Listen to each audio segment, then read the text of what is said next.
દિલ્હી મુંબઈ કોરિડોરની કામગીરી પર ફરી ગ્રહણ લાગે તો નવાય નહીં। 17 સુવિધાઓને લઈને પાછલા ઘણા સમયથી આંદોલન કરી રહેલા ખેડૂતોની 16 માંગણીઓ સર્વાનુમતે સ્વીકારવામાં આવી છે, પરંતુ મુખ્ય માંગણી પાક નિષ્ફળ અંગે કોઈ પણ અધિકારી અને હાઈવે ઓથોરિટી દ્વારા નિર્ણય નહીં કરવામાં આવતા ખેડૂતોમાં નારાજગી જોવા મળી છે। ખેડૂતો દ્વારા 2 વાર કોરિડોર કામગીરી બંધ કરવામાં આવી હતી, તેમજ અનેકવાર લેખિત અને મૌખિક રજૂઆતો પણ કરાઈ હતી।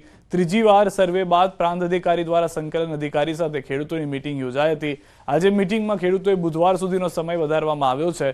જો બુધવારે પાક નિષ્ફળ અંગે કોઈ નિર્ણય તંત્ર દ્વારા નહીં લેવામાં આવે તો ગુરુવાર 12/12/2024ના રોજ ફરી 14 ગામમાં ચાલતું દિલ્હી મુંબઈ કોરિડોર પ્રોજેક્ટ કામગીરી બંધ કરવાની ચીમકી ઉચ્ચારી છે।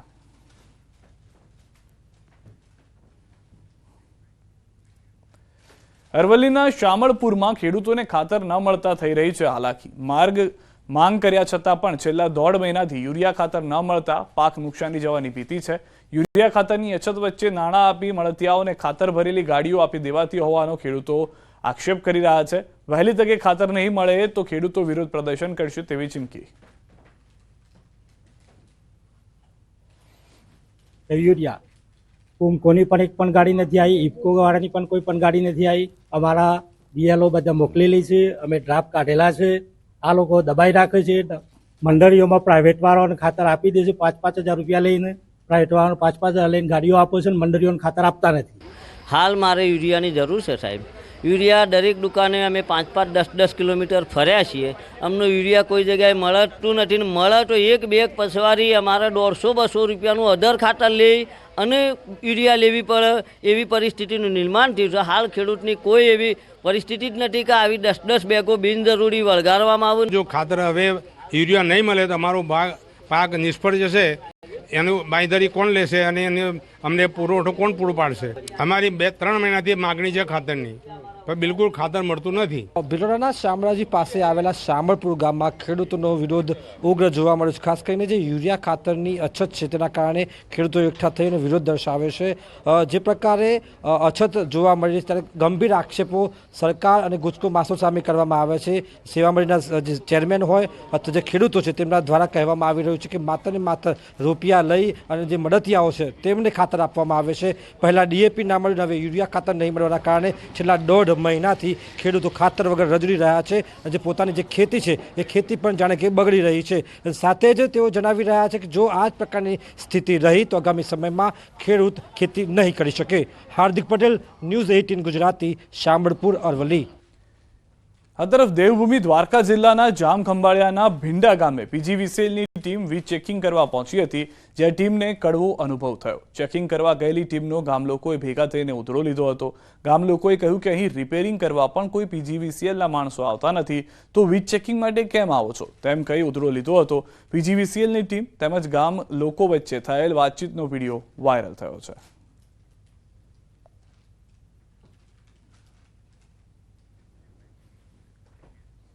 સુરેન્દ્રનગરના લીંબડી નેશનલ હાઈવે પર આવેલ ઓનેસ્ટ હોટલના સંચાલકોની ખુલ્લેઆમ દાદાગીરી। ઓનેસ્ટ હોટલનો વિડીયો સામે આવ્યો, જેમાં સંચાલકો ગ્રાહકો સાથે ગેરવર્તન કરી અપશબ્દો બોલી રહ્યા છે। હોટલમાં આવેલા પાનના ગલ્લા પર ગ્રાહક પાસેથી એમઆરપી કરતાં વધુ ભાવ લેવાઈ રહ્યા છે, જેથી બોલાચાલી થઈ હતી। હોટલ પર રહેલ 3 થી 4 અજાણ્યા શખ્સોએ 2 ગ્રાહકોને માર મારી સોનાની ચેન આંચકી લીધી હોવાની ફરિયાદ કરવામાં આવી છે। વધુમાં હોટલના સંચાલકોએ હોટલ પાછળ આવેલ ફાર્મ હાઉસમાં લઈ જઈ મારી નાખવાની ધમકી આપી છે તેમ ફરિયાદમાં ઉલ્લેખ કરાયો। ત્યારે સંચાલકો અને માર મારનાર લોકો સામે કાયદેસરની કાર્યવાહી થાય તેવી માંગ કરાઈ છે। મોરબી શહેરમાં વર્ષો પહેલા રાજા રજવાડાઓએ બનાવેલા કેસરબાગની હાલત બિસ્માર થઈ ચૂકી છે।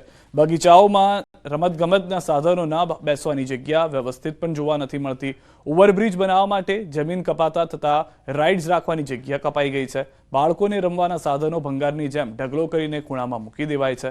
બેસવાના વાંકડાઓ એ મોટા ઘાસ વચ્ચે સંતાઈ ગયા છે, એટલે હવે બગીચો એટલે માત્ર જ ઝાંખરા અને ગંદકીના પર્યાય બની ગયા છે। તો બગીચાની અંદર આવેલા લાઇબ્રેરીની હાલત પણ અત્યંત બિસ્માર થઈ ગઈ છે। સ્થાનિકોએ બગીચાની વિકાસ માટે માંગ કરી છે। જો કે મહિનામાં કેસરબાગનું સમારકામ નહીં થાય તો ઉગ્ર આંદોલનની સ્થાનિકો અને શહેરના આગેવાનોએ ચીમકી ઉચ્ચારી છે। રાજા મહારાજા દ્વારા બનાવવામાં આવેલો હતો, જો નગરપાલિકા દ્વારા એની પણ જાળવણી કરવામાં આવતી નથી। અત્યારે ફરિયા દેખાય છે, છતના રિનોવેશન થઈ જાય તો એની મજબૂતાઈ થઈ શકે એવી છે। અને 50 થી 70 માણસો આવે છે રોજ વાંચવા સાંજ સવાર. નથી પાણીની સગવડતા. માણસને સિનિયર સિટીઝનને પાણી પીવા જવું તો ઠેઠ બહાર ક્યાંય જવું પડે 2 કિલોમીટર. છોકરા નાના હોય રવિવારે આવતા હોય મા બાપને એમ થાય કે આપણે છોકરાને જાય રમાડવા. હવે આવે તો અમે છોકરા કેવી રીતે રમીએ? જો આ 1 મહિનાની અંદર જો આ બગીચો રિનોવેશન કરવામાં નહીં આવે, બગીચાની અંદર લપસિયા હિંચકા મૂકવામાં જો નહીં આવે તો જનતાને સાથે રાખીને નગરપાલિકાની અંદર અમે અપવાસ ઉપર બેસું. અમરેલીના સાવરકુંડલાના ગ્રામ્ય વિસ્તારમાં શિકારની શોધમાં સિંહના આટાફેરા. ખાંભાથી બગોયા રોડ પર મોડી રાત્રિના ડાલામાં થતા સિંહની લટાર. રોડ પર સિંહ આવી જતા વાહન ચાલક થંભી ગયા હતા. 4 વ્હીલ ચાલક સિંહનો વિડીયો મોબાઈલમાં કેદ કરી ચૂક્યા છે. ખાંભાથી બગોયા રોડ પર સિંહની લટારનો વિડીયો સોશિયલ મીડિયામાં વાયરલ થયો છે. ભાવનગર નજીક દરિયામાં રેસ્ક્યુ ઓપરેશન કરાયું. ભાવનગર ઘોઘા હજીરા રોપેક્સ ફેરી સર્વિસમાં મધદરિયે એક વ્યક્તિ આકસ્મિક રીતે દરિયામાં પડ્યો હતો, જે બાદ યુવકનું ફેરી સર્વિસના રેસ્ક્યુ ટીમે દરિયામાંથી રેસ્ક્યુ કરીને બહાર કાઢ્યો હતો. રેસ્ક્યુ ટીમ દ્વારા દરિયામાંથી રેસ્ક્યુ કરાયાના લાઈવ વિડીયો પણ જોવા મળ્યા છે. ઘોઘાથી ફેરી સર્વિસ હજીરા પહોંચી રહી હતી તે સમયે બન્યો હતો આ બનાવ. રેસ્ક્યુ કરવા માટે મધદરિયે રોપેક્સ ફેરી સર્વિસને ઊભી રાખવી પડી હતી. આ તરફ અગ્નિકાંડ બાદ ફાયર વિભાગમાં થવા જઈ રહી છે સૌથી મોટી ભરતી. ફાયર વિભાગમાં 247 ફાયરમેનની ભરતી માટેની કામગીરી હાથ ધરાઈ છે, જેમાં 2147 જેટલી અરજી આવી છે, જેમાંથી 800 ઉમેદવારો હાજર રહ્યા હતા. દરરોજ 200 જેટલા અરજદારોને બોલાવવામાં આવે છે. અરજદારોને 20 સેકન્ડમાં 100 મીટર દોડ, 150 સેકન્ડમાં 100 મીટર સુધી તરવાનું અને 20 ફૂટ ઊંડા પાણીમાં જઈને તળિયે રહેલી ઈંટ બહાર લાવવાની હોય છે. અત્યાર સુધીની સૌથી મોટી ફાયરની ભરતી છે અને એના માટે લગભગ 50થી વધુ સ્ટાફનું ઓર્ડર કરવામાં આવ્યું છે, જે વિભિન્ન શાખાઓના છે. એમાં સ્વિમિંગ સ્ટાફનું પણ ઓર્ડર કરવામાં આવ્યું છે, ફાયરના સ્ટાફ છે, મેકઅપના સ્ટાફ છે અને અન્ય વિભાગોના સ્ટાફને પણ આમાં કાર્યરત કરવામાં આવ્યા છે. એમાં ઘણા બધા કેમેરાસ પણ અમે રાખ્યા છે, જેથી સંપૂર્ણ પારદર્શિતા સાથે આ પ્રક્રિયાને અમે પૂર્ણ કરી શકીએ. અમદાવાદથી સમાચાર. ગુજરાત યુનિવર્સિટીને ખેલો ઇન્ડિયાનું સેન્ટર આપવા માંગ કરાઈ છે. યુનિવર્સિટીએ કેન્દ્રીય રમતગમત મંત્રીને કરી છે માંગ. 2036 ઓલિમ્પિક માટે ખેલાડીઓ તૈયાર કરવા ખેલો ઇન્ડિયાનું સેન્ટર આપવા માંગ. યુનિવર્સિટીના સ્પોર્ટ્સ કોમ્પ્લેક્સમાં ઓલિમ્પિકને લગતી ગેમ્સ રમવાની વ્યવસ્થા. આટલું મોટું વિશાળ સ્પોર્ટ્સ કોમ્પ્લેક્સ ધરાવતી ગુજરાતની એકમાત્ર યુનિવર્સિટી વર્ષોથી ધૂળ ખાતા સ્પોર્ટ્સ કોમ્પ્લેક્સને ફરી ધમધમતું કરવા પ્રયાસ.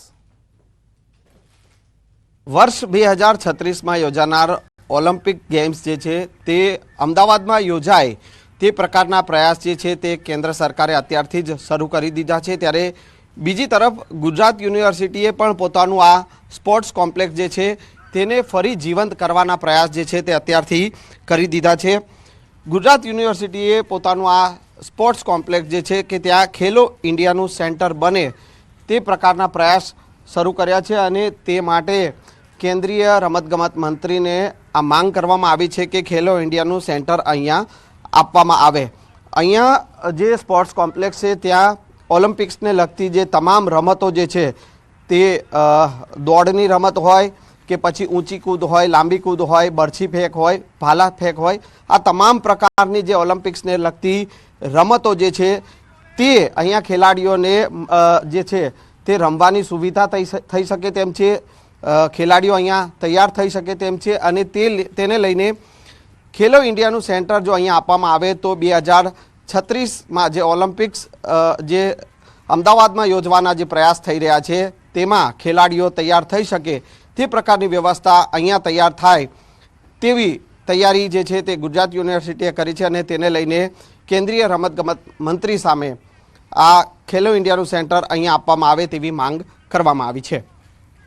કેમેરામેન ખેંગા રાઠોડ સાથે સંજય ટાંક, ન્યૂઝ 18 ગુજરાતી, અમદાવાદ. વડોદરા શહેર ટ્રાફિક પોલીસ બની છે હાઈટેક. ટ્રાફિક પોલીસે હાથથી લખેલ પાવતી બંધ કરી છે. મશીનથી પ્રિન્ટેડ પાવતી આપવાની કરી છે શરૂઆત. શહેર ટ્રાફિક પોલીસને 75 POS મશીન ફાળવાયા છે. મશીનથી નંબર સ્કેન કરવાથી પોલીસને સરળતા રહેશે. નંબર સ્કેન કરતા વાહન ચાલકની આખી કુંડળી નીકળશે. સ્થળ પર જ ઓનલાઈન પેમેન્ટ કરી શકાશે. દંડ ભરવા માટે રોકડ રકમ નથી લેવા, બહાના નહીં ચાલે. પોલીસ POS મશીનથી સ્થળ પર જ ભરવી પડી રહી છે દંડ. પરંતુ POS મશીનની અંદર બીજા ઓપ્શન મળ્યા છે. કાર્ડ સ્વાઇપ કરી શકો છો, ક્રેડિટ કાર્ડ, ડેબિટ કાર્ડથી પેમેન્ટ કરી શકો છો, QR કોડથી તમે યુપીઆઈ પેમેન્ટ કરી શકો છો. એટલે જે નાના મોટા પ્રશ્નો જે થતા હતા એ પ્રશ્નોનું સોલ્યુશન થઈ ગયું છે. સમાચારોમાં હાલ રોકાઈશું એક વિરામ માટે. આપ જોડાયા રહો ગુજરાતની number 1 news channel news 18 Gujarati સાથે.